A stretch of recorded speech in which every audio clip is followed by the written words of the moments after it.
যারা ঈমানের তাকাদা যাদের মধ্যে আছে তারা দেখেন হারাম থেকে বেঁচে থাকার জন্য বা সন্দেহ থেকে বেঁচে থাকার জন্য কিভাবে চেষ্টা করেন। আখেরি জামানায় এমন একটা সময় আসবে মানুষ হালাল হারামের কোনো বিচার করবে না। জনগণের সম্পদ যারা আত্মসাৎ করে, দিনই সম্পদ যারা আত্মসাৎ করে, তাদের সম্পর্কে রাসূলুল্লাহ সাল্লাল্লাহু আলাইহি ওয়াসাল্লাম একেবারে স্পষ্ট করে বলে দিয়েছেন, আলহামদুলিল্লাহ আলহামদুলিল্লাহি নাহমাদুহু ওয়া নাস্তাঈনুহু ওয়া নাস্তাগফিরুহু ওয়া নু'মিনু বিহি ওয়া নাতাওয়াক্কালু আলাইহি ওয়া নাউযু বিল্লাহি মিন শুরুরি আনফুসিনা ওয়া মিন সাইয়্যাতি আমালিনা মান ইয়াহদিহিল্লাহু ফালা মুদিল্লা লাহু ওয়া মান ইউদ্লিল ফালা হাদিয়া লাহু ونشهد أن لا إله إلا الله وحده لا شريك له ونشهد أن محمدا عبده ورسوله يا أيها الذين آمنوا اتقوا الله حق تقاته ولا تموتن إلا وأنتم مسلمون يا أيها الناس اتقوا ربكم الذي خلقكم من نفس واحدة وخلق منها زوجها وبث منهما رجالا كثيرا ونساء واتقوا الله الذي تساءلون به والأرحام إن الله كان عليكم رقيبا يا أيها الذين آمنوا اتقوا الله وقولوا قولا سديدا يصلح لكم أعمالكم ويغفر لكم ذنوبكم ومن يطع الله ورسوله فقد فاز فوزا عظيما أما بعد فإن خير الحديث كتاب الله وخير الهدي هدي محمد صلى الله عليه وسلم وشر الأمور محدثاتها وكل محدثة بدعة وكل بدعة ضلالة وكل ضلالة في النار فأعوذ بالله من الشيطان الرجيم وما من دابة في الأرض إلا على الله رزقها ويعلم مستقرها ومستودعها كل في كتاب مبين سورة هود 6 নম্বর আয়াত। যাবতীয় প্রশংসা বিশ্বজাহানের মালিক বিশ্বস্রষ্টা আল্লাহ রাব্বুল আলামিনের জন্য এবং যাবতীয় দরুদ ও সালাম বর্ষিত হোক বিশ্ব মানবতার মুক্তির দূত বিশ্ব নবী আখির নবী সৈয়দুল মুরসালিন নবী মুহাম্মদুর রাসূলুল্লাহ সাল্লাল্লাহু আলাইহি ওয়াসাল্লামের উপর, যার রেখে যাওয়া আদর্শই মানবতার মুক্তির একমাত্র পথ। আল্লাহ রাব্বুল আলামিন এই পৃথিবীতে আমাদেরকে পাঠিয়েছেন, পৃথিবীতে আমাদের চলাফেরার জন্য দিক নির্দেশনা দিয়েছেন, আমাদের রুজির ব্যবস্থা আল্লাহ সুবহানাহু ওয়া তাআলাই করেন। ইন্নাহু আর-রাজ্জাকু যুল কুওয়াতিল মাতিন, আল্লাহ সুবহানাহু ওয়া তাআলা কোরআন মাজিদে সূরা জারিয়াতের মধ্যে ঘোষণা করেছেন, নিশ্চয়ই আল্লাহ রিজিক দিয়ে থাকেন, তিনি রিজিক দাতা, তিনি সকল ক্ষমতার উৎস, সর্বময় ক্ষমতার মালিক, তিনি পরাক্রমশালী। রিজিক আল্লাহ দেন, প্রত্যেক প্রাণীর সৃষ্টির রিজিকের ব্যবস্থা আল্লাহ করেন। ক্ষুদ্রাতি ক্ষুদ্র সৃষ্টি হোক আর সবচেয়ে বৃহৎ সৃষ্টি হোক, সব সৃষ্টির রিজিক দাতা হচ্ছেন একমাত্র আল্লাহ সুবহানাহু ওয়া তাআলা। এই কথা ঘোষণা করে আল্লাহ সুবহানাহু ওয়া তাআলা সূরা হুদের মধ্যে বলে দিয়েছেন, ওমা মিন দাব্বাতিন ফিল আরদি ইল্লা আলাল্লাহি রিজকুহা ওয়া ইয়ালামু মুস্তাকাররাহা ওয়া মুস্তাদাআহা কুল্লুম ফি কিতাবিম মুবিন। পৃথিবীতে বিচরণশীল এমন কোনো প্রাণী নেই যার রিজিকের দায়িত্ব আল্লাহর না। পৃথিবীতে এমন কোনো প্রাণী নেই যার রিজিকের জিম্মাদার আল্লাহর না। তিনি জানেন ওয়া ইয়ালামু মুস্তাকাররাহা ওয়া মুস্তাদাআহা, তারা কোথায় থাকে, তাদের বসবাস আবাসস্থল কোথায়, এবং পরবর্তীতে তারা কোথায় যাবে, অর্থাৎ তাদের স্থায়ী এবং অস্থায়ী ঠিকানা সম্পর্কে তিনি জানেন। কুল্লুম ফি কিতাবিম মুবিন, আর সব কিছুই সুস্পষ্ট কিতাবের মধ্যে লিপিবদ্ধ আছে। রিজিক সকল প্রাণীকে আল্লাহ দেন। আমরা মানুষ, আমাদের রিজিকও আল্লাহ দেন, কিন্তু সেই রিজিকটা যদি হালাল না হয়, তৈয়ব না হয়, সেই রিজিক বক্ষণ করে আমরা আখিরাত হারাতে হবে। আজকের আলোচ্য বিষয় হালাল রুজি। হালাল রুজি সম্পর্কে আমরা কিছু কথা বলবো ইনশাআল্লাহ। ওমা তৌফিক ইল্লা বিল্লাহ আলাইহি তাওয়াক্কালতু ওয়া ইলাইহি উনীব।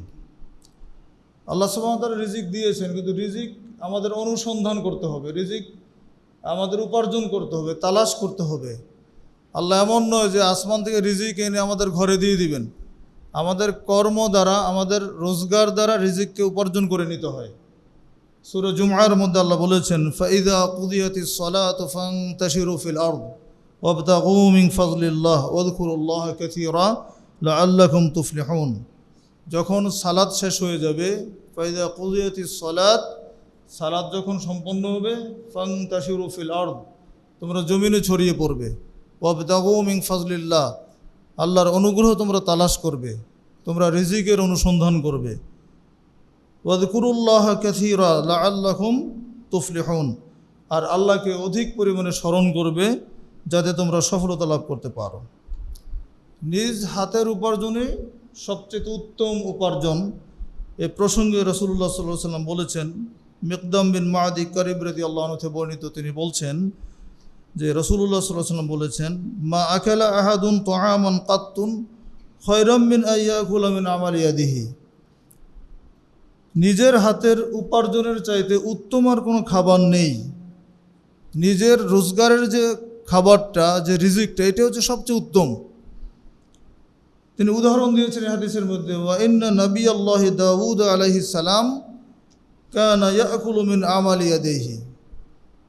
নিশ্চয় আল্লাহ নবী দাউদ আলাইহিস সালাম তিনি নিজের হাতের উপার্জন খেতেন। দাউদ আলাইহিস সালামের কথা বলা হয়েছে এখানে বলে, কিন্তু প্রত্যেক নবী রাসূলদের কিন্তু উপার্জন ছিল।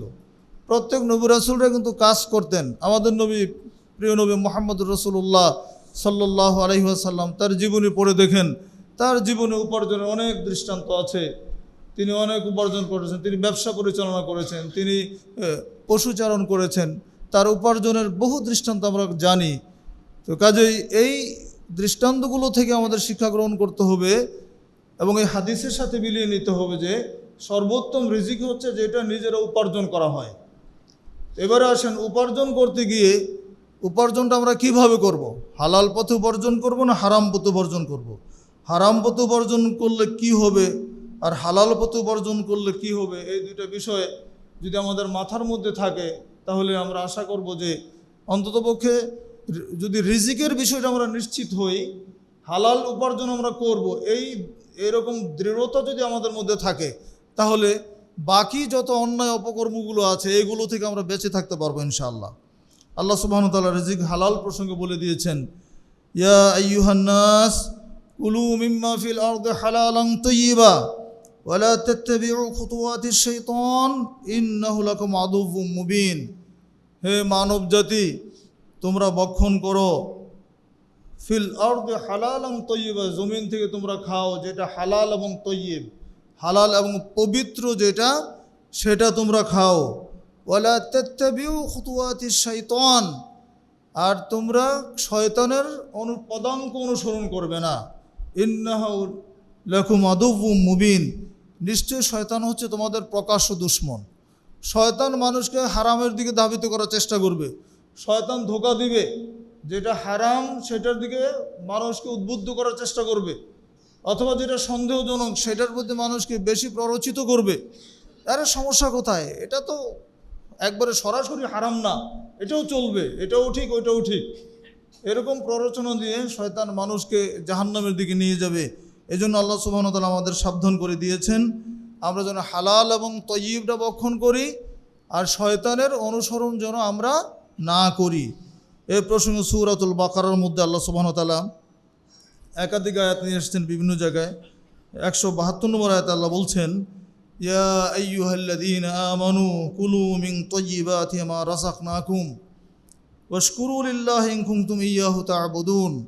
হে ইমানদারগণ, আগে বলেছিলেন মানুষকে, সকল মানব জাতিকে উদ্দেশ্য করে, এখানে আল্লাহ সুবহানাহু ওয়া তাআলা শুধু ইমানদার যারা তাদেরকে সম্বোধন করে বলছেন, কুলু মিন তাইয়্যিবাতি মা রাযাকনাকুম, আমি যে রিজিক তোমাদেরকে দিয়েছি এই রিজিক থেকে যেটা পবিত্র সেটা তোমরা খাও। যে রিজিকটা আমি দিয়েছি এটা থেকে পবিত্র যেটা সেটা তোমরা ভক্ষণ করো। আর আগের আয়াতে বলছেন হালাল, হালাল এবং তয়্যিব, এই দুইটা বিষয় আমাদের বুঝতে হবে। আল্লাহর প্রদত্ত রিজিক হালাল কিন্তু তয়্যিব না। যদি যে বস্তুটা হালাল আমার হকের যদি না হয়, যদি অন্যের গাছের একটা কলা পেরে আমি খাই, চুরি করে খাই, কলাটা পবিত্র কিন্তু আমার জন্য এটা হালাল না, তাহলে যেটা পবিত্র এটাও হালাল নাও হইতে পারে যদি এটা আমার অধিকারের না হয়। কারণ সম্পদটা তো ঠিক আছে পবিত্র, কিন্তু আমি চুরি করে নিলাম, অন্যের অধিকার আমি ক্ষুণ্ণ করলাম, অন্যায়ভাবে নিয়ে আসলাম, তাহলে এটা হলো কি আমার জন্য হারাম হয়ে গেল। তাহলে রিজিকের ক্ষেত্রে তয়্যিবও যেমন প্রযোজ্য, প্রয়োজন জানতে হবে, একইভাবে এটা হালাল কিনা সেটাও আমাকে জানতে হবে। এই দুইটা বিষয় সমন্বিত করে আমাদেরকে রিজিক গ্রহণ করতে হবে। আল্লাহ এতে বললেন, আমি যে রিজিক দিয়েছি সেখান থেকে তোমরা তয়্যিবটা গ্রহণ করো। ওয়াশকুরুল্লাহ ইন কুনতুম ইয়্যাহু তা'বুদুন, আল্লাহর শুকরিয়া আদায় করো যদি তোমরা তারই ইবাদত করে থাকো। আল্লাহর বান্দা যদি হও তাহলে তোমরা তয়্যিব খাও এবং আল্লাহর শুকরিয়া আদায় করো। ঠিক একই সূরার আরেকটু পরে গিয়ে আল্লাহ সুবহানাহু ওয়া তাআলা 188 নম্বর আয়াতে বলছেন, ওয়ালা তাকুলু আমওয়ালাকুম বাইনাকুম বিল বাতিল ওয়া তুদলু বিহা ইলাল হুক্কাম লিতাকুলু ফারিকাম মিন আমওয়ালিন নাস বিল ইসমি ওয়া ইন কুম ওয়া আনতুম তা'লামুন। তোমরা অন্যায়ভাবে পরস্পরের সম্পদ ভক্ষণ করবে না, অন্যায়ভাবে কারো মাল তোমরা গ্রাস করে নিবে না। ওয়া তুদলু বিহা ইলাল হুক্কাম লিতাকুলু ফারিকাম মিন আমওয়ালিন নাস বিল ইসম, আর অন্যায়ভাবে কারোর সম্পদকে গ্রাস করার জন্য, আত্মসাৎ করার জন্য তোমরা বিচারকের কাছে এটা দায়ের করবে না, অথচ তোমরা সেটা জানো। ও আনতুম তা'লামুন, জেনে শুনে অন্যায়ভাবে কারোর সম্পদকে গ্রহণ করার জন্য, গ্রাস করার জন্য, আত্মসাৎ করার জন্য এটা বিচারকের কাছে মামলা দায়ের করবে না। অথচ এই ঘটনায় কিন্তু বাংলাদেশে বেশি ঘটছে। এমন অনেক মামলা আছে, জায়গা জমির মামলা, যেগুলো যিনি মামলা করেন বাদী জানেন যে এই জমি আমার না, এর মালিক আমার না, আমার বহু পূর্বে এটা হস্তান্তর হয়ে গেছে, তারপরে আদালতে মামলা করে এটা কিভাবে বা যারা জমি কিনেছে তাদের কিভাবে হয়রানি করা যায়, কিভাবে লেনদি করা যায়, এগুলো খুব অহরহ ঘটছে এবং আমাদের মধ্যেই ঘটছে। যারা আমাদের মতো মুসল্লি তারাই করছে এগুলো। আমরা মাদ্রাসা পরিচালনা করতে গিয়ে যে ধরনের ভুক্তভোগী এই বিষয়গুলো নিয়ে, যে আজ জমি কেনা হয়েছে এখন মামলা ঠুকে দিয়েছে, দেখা যায় 40-50 বছর আগের রেফারেন্স দিয়ে, কয়েক হাত বদল হয়েছে, দখলও চেঞ্জ হয়েছে, এতগুলো জমির দলিল খারিজ খতিয়ান সবই ঠিক আছে, কিন্তু যখনই মাদ্রাসা বা এই জাতীয় বাহিরের কোনো মানুষ জমি কিনতে যায় তখনই দেখা যাচ্ছে একটা মামলা ঠুকে দিচ্ছে। দেখেন আল্লাহ সুবহানাহু ওয়া তাআলার আয়াত ১,৫০০ বছর আগের নির্দেশনা আজকের সাথে মিলিয়ে দেখেন।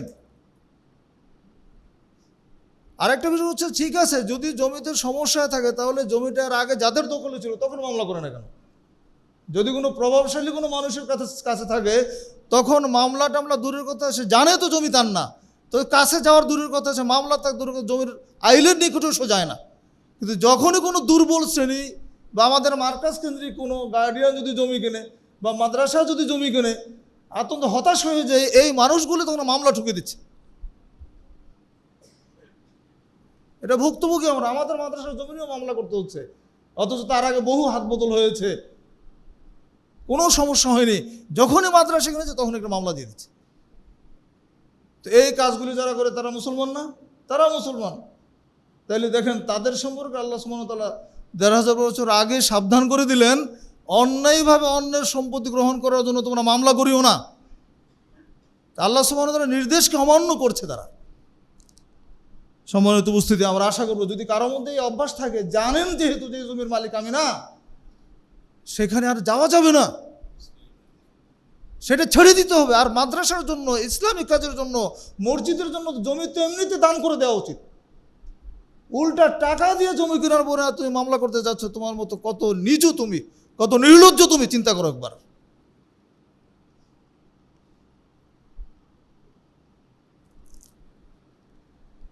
হালাল রুজি হতে হবে। রুজি যদি হালাল না হয় আখিরাতে নাজাত পাবো না।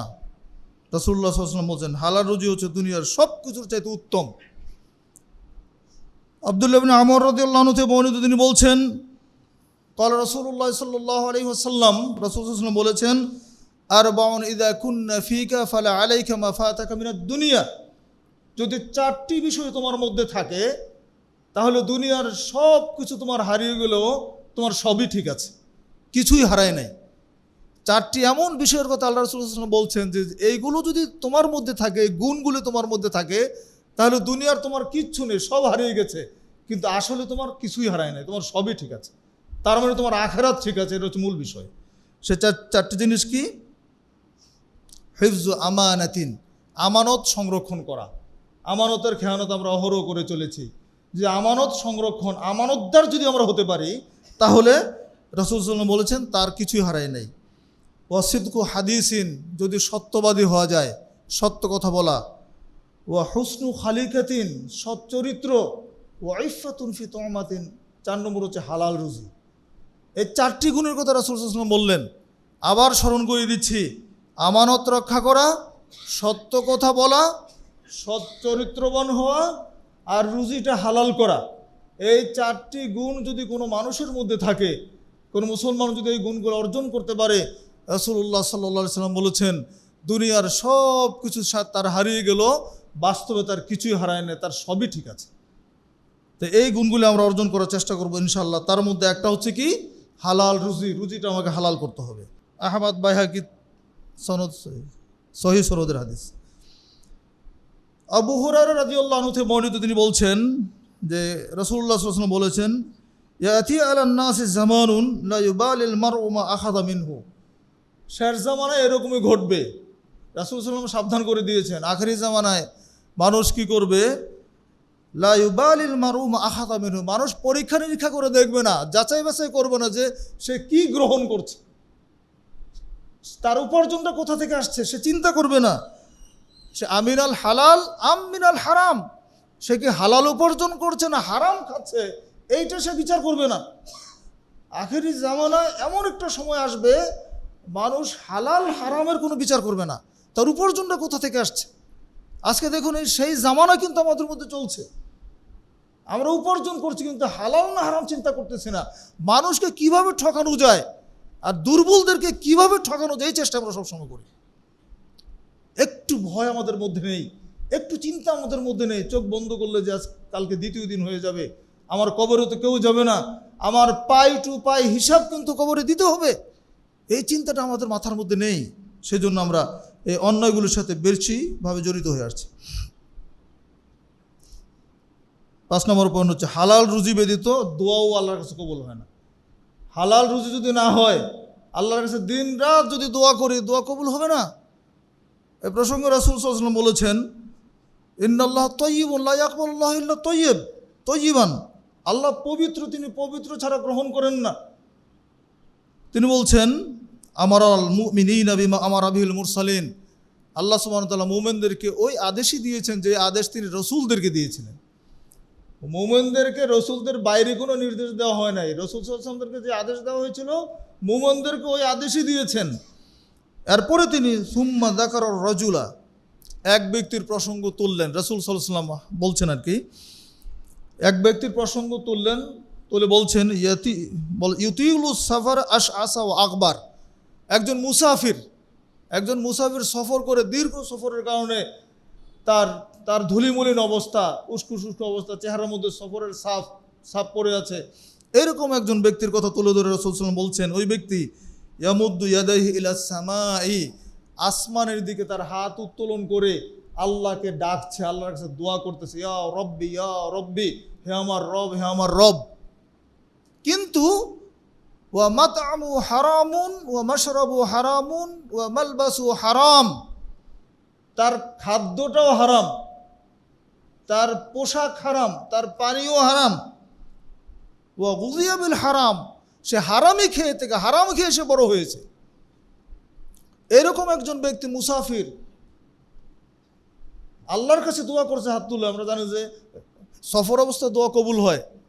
সেই সফর অবস্থায় দুই হাত আল্লাহর কাছে উত্তোলন করে বলছে ইয়া রব্বি, কিন্তু তার পোশাক হারাম, তার খাদ্য হারাম, তার পানীয় হারাম, তার উপার্জনটা হারাম। রাসূল বলছেন ফাআন্না ইউস্তাজাবু লিযালিক, আল্লাহ কিভাবে তার জবাব দিবেন? তার দোয়াটা কবুল হবে কিভাবে? দোয়াটা কবুল হবে না আল্লাহর কাছে। তার এত কিছু হারামের মধ্যে থেকে দোয়া করলে আল্লাহর কাছে এটা গ্রহণযোগ্য হবে না। যদিও সে মুসাফির অবস্থায় থাকুক, যে হালতে থাকুক না কেন, তাহলে অবশ্যই এই হাদিস থেকে আমরা যেটা বুঝতে পারছি, আমাদের রিজিকটা হালাল হতে হবে, আমাদের লেবাস হালাল হতে হবে, আমাদের খাদ্য পানীয় সব কিছু যদি হালাল হয় তবেই আল্লাহর কাছে আমাদের দোয়াগুলো কবুল হবে। শুধু তাই নয়, যদি হারাম খায় তাহলে মানুষ জান্নাতে যেতে পারবে না। রাসূলুল্লাহ সাল্লাল্লাহু আলাইহি ওয়াসাল্লাম বলেছেন, একটা প্রসিদ্ধ হাদিস, আমরা সবসময় হাদিসটা শুনি, কাব বিন উজরা রাদিয়াল্লাহু আনহু থেকে বর্ণিত, তিনি বলছেন যে রাসূল সাল্লাল্লাহু আলাইহি ওয়াসাল্লাম বলেছেন, লা ইয়াদখুলুল জান্নাতা জাসাদুন গুযিয়া বিল হারাম, ওই দেহটা জান্নাতে প্রবেশ করবে না যেই দেহটা হারাম দিয়ে গঠিত হয়েছে। যেই দেহটা হারাম খেয়ে বড় হয় ওই দেহ জান্নাতে যাবে না। ছোট্ট একটা হাদিস, কিন্তু মর্ম কত বড় চিন্তা করেন। হারাম তো আমরা খাই, হয়তো অল্প অল্প করে খাচ্ছি, তো ওই খেয়ে তো আমি বড় হচ্ছি, আমি নিজে আমার সন্তানদেরকে, আমার আহাল পরিবারকে হারাম খাওয়াচ্ছি। একটুকু চিন্তা আসে না মাথার মধ্যে যে আমি তো হারাম খোর, আমার ছেলে মেয়েদেরকে হারাম খাওয়াচ্ছি। সব রক্ত মাংস গঠিত হচ্ছে হারাম খেয়ে। এই হারামের মধ্যে থেকে এই তাহাজ্জুদ গুজার, এই সিয়াম, এই সালাত পরে কি ফায়দা হবে বলেন? আল্লাহ কবুল করবেন? আখিরাতে নাজাত পাবো? প্রশ্নই আসে না। কাজে রুজিটাকে হালাল করতে হবে, এটা আমাদের সবচেয়ে মৌলিক একটা বিষয় আমাদের মাথায় রাখতে হবে। এই প্রসঙ্গে আর একটা হাদিস, হাওলা আল আনসারী রাদিয়াল্লাহু আনহা থেকে বর্ণিত, তিনি বলছেন যে আমি রাসূল সাল্লাল্লাহু আলাইহি ওয়াসাল্লাম বলতে শুনলাম, ইন্না রিজালান ইয়াতাখাওয়াদুনা ফি মালিল্লাহি বিগায়রি হাক্কিন ফালাহুমুন নারু ইয়াওমাল কিয়ামা। কিছু মানুষ আছে যারা অন্যায়ভাবে আল্লাহর হককে তারা আত্মসাৎ করে, আল্লাহর মালকে যারা আত্মসাৎ করে। আল্লাহর মাল বলতে কি বোঝায়? রাষ্ট্রীয় সম্পদ কিন্তু আল্লাহর মাল, ব্যক্তি মাল না, যেটা এটা আল্লাহর মাল। তো এটা একদম নিচ থেকে একদম টপ টু বটম যদি আপনি চিন্তা করেন, সব জায়গায় আল্লাহর মালের কোনো অভাব নেই। এইগুলো যারা আত্মসাৎ করছে, জনগণের সম্পদ যারা আত্মসাৎ করে, দিনই সম্পদ যারা আত্মসাৎ করে, তাদের সম্পর্কে রাসূলুল্লাহ সাল্লাল্লাহু আলাইহি ওয়াসাল্লাম একেবারে স্পষ্ট করে বলে দিয়েছেন, ফালাহুমুন নারু ইয়াউমাল কিয়ামা, তাদের জন্য হচ্ছে জাহান্নাম কিয়ামতের দিন। তারা জাহান্নামে যাবে। আল্লাহর মালকে যারা অন্যায়ভাবে আত্মসাৎ করবে তাদের ঠিকানা হচ্ছে জাহান্নাম।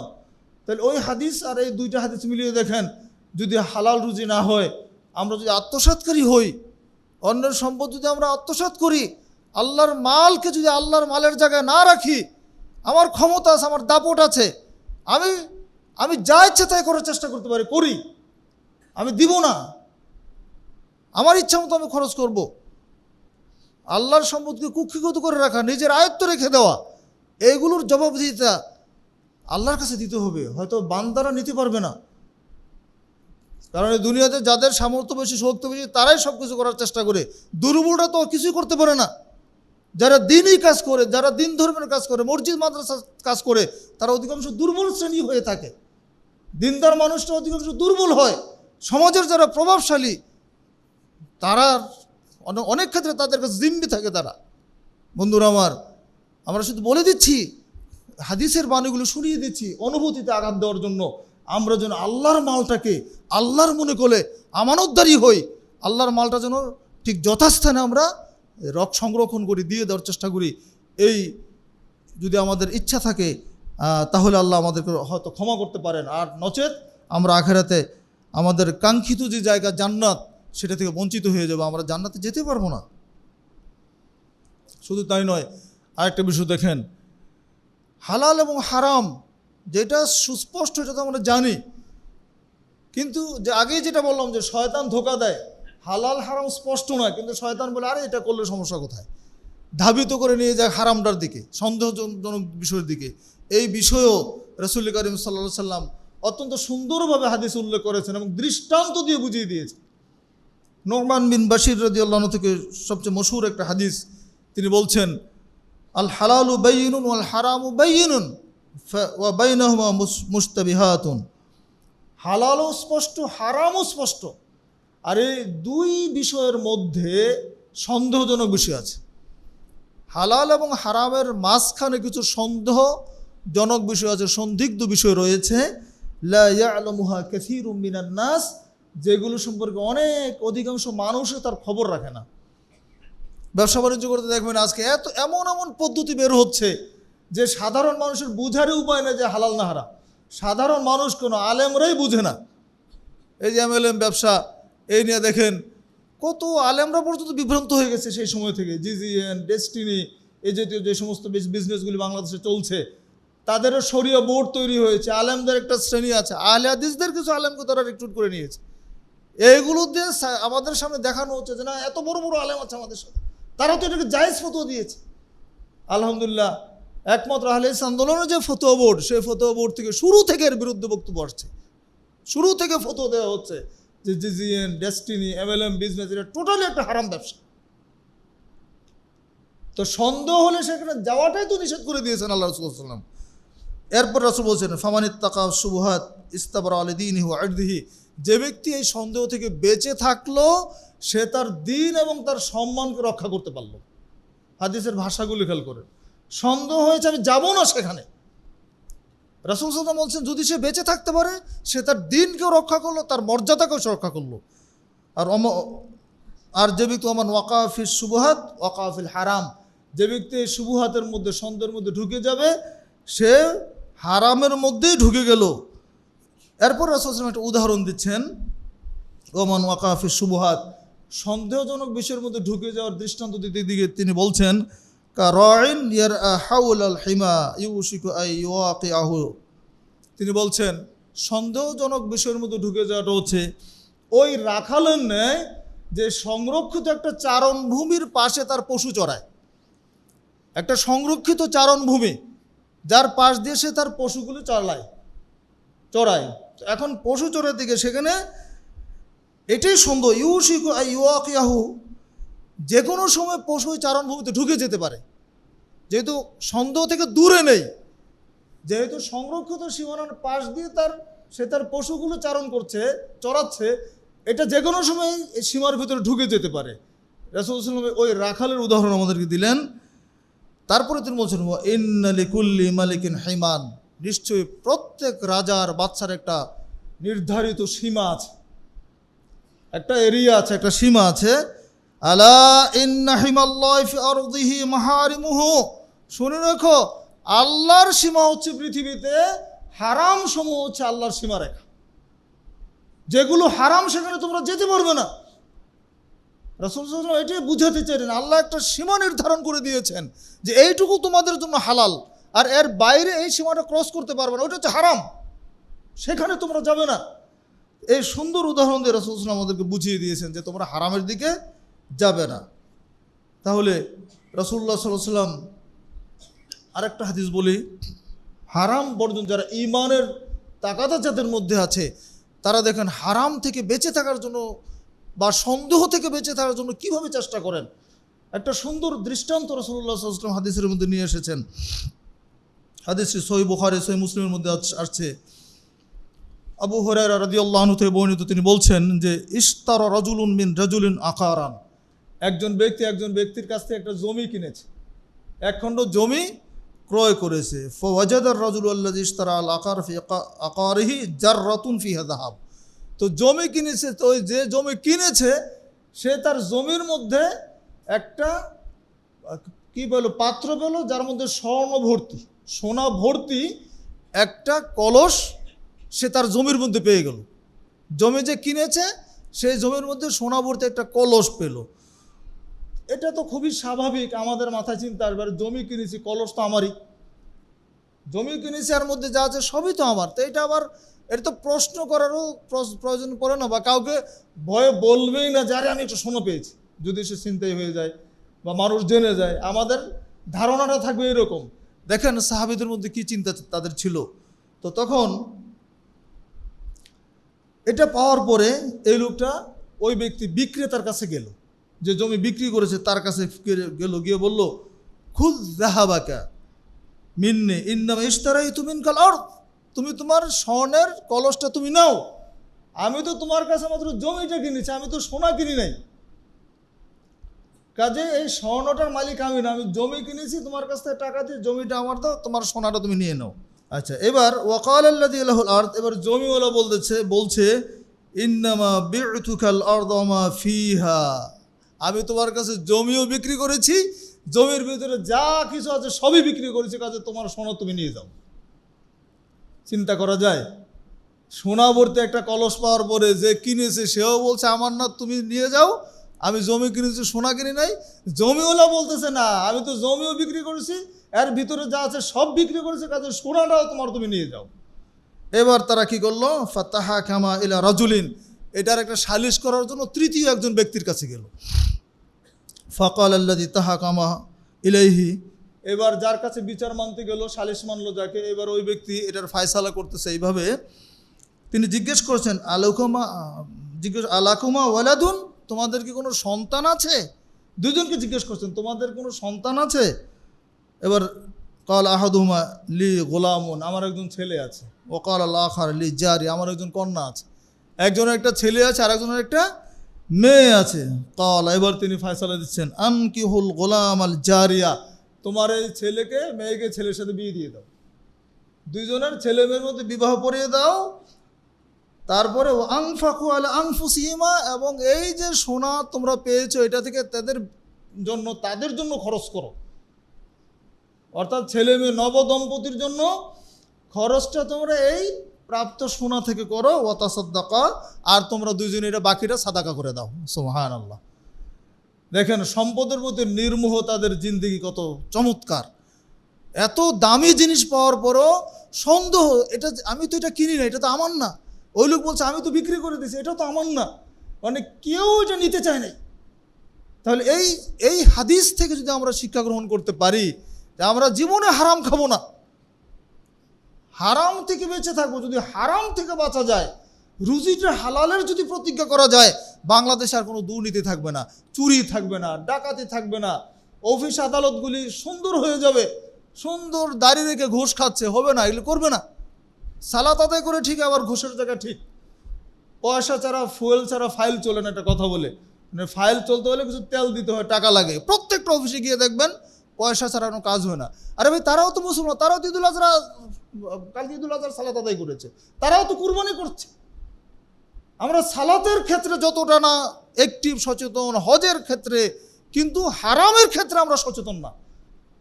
হালাল রুজি হতে হবে, এইখানে আমরা সবাই ফেল করে যাচ্ছি। তাহলে আমার রুজিটা যদি হালাল না হয়, আমার এই সালাত, আমার সিয়াম, আমার কুরবানি, আমার এই তাহাজ্জুদ কি ফায়দা হবে বলেন? আমার এই সুন্দর লেবাস, সুন্দর দাড়ি, সুন্দর জুব্বা, কি ফায়দা হবে যদি আমার রুজিটা হালাল না হয়? ভাইরা আমার, যে কোনো মূল্যে রুজিকে হালাল করতে হবে, এই প্রতিজ্ঞা আমাদের করতে হবে। আমরা যেখানে থাকি, যে অবস্থানে থাকি, যে অফিসে চাকরি করি, কৃষিকাজ করি আর ব্যবসা বাণিজ্য করি, হারামের ধারে কাছে আমরা যাবো না, সন্দেহজনক কোনো বিষয়ের ধারে কাছে আমরা যাবো না। এইরকম কিছু মানুষ যদি বাংলাদেশে তৈরি হয়ে যায়, তাহলে বাংলাদেশ সোনার মানুষে পরিণত হয়ে যাবে ইনশাল্লাহ, সোনার বাংলাদেশ হিসেবে গড়ে উঠবে ইনশাল্লাহ। আমরা সেজন্য সবার প্রতি আহ্বান জানাচ্ছি, আসুন আমরা আমাদের রুজিটাকে হালাল করার চেষ্টা করি। যে কোনো মূল্যে না খেয়ে থাকবো, কিন্তু হারাম খাবো না। এটা হচ্ছে আমাদের ইমান। ইমানের জায়গাটা এরকম মজবুত করতে হবে। আল্লাহ আমাকে সৃষ্টি করেছেন, ইন্নাহু আর রাজ্জাকুল যুল কুওয়াতিল মাতিন, আল্লাহ রিজিক দিয়ে তোমাকে সৃষ্টি করেছেন, কাজে আমার জন্য যতটুকু বরাদ্দ আছে আমি ততটুকু পাবই। হাদিসে আসছে আমার বরাদ্দ একটু কম করে দুনিয়া থেকে বিদায় নেব না, আর আমার যেটা আমার বরাদ্দে নেই সেইটা শত চেষ্টা করে আমি আনতে পারবো না।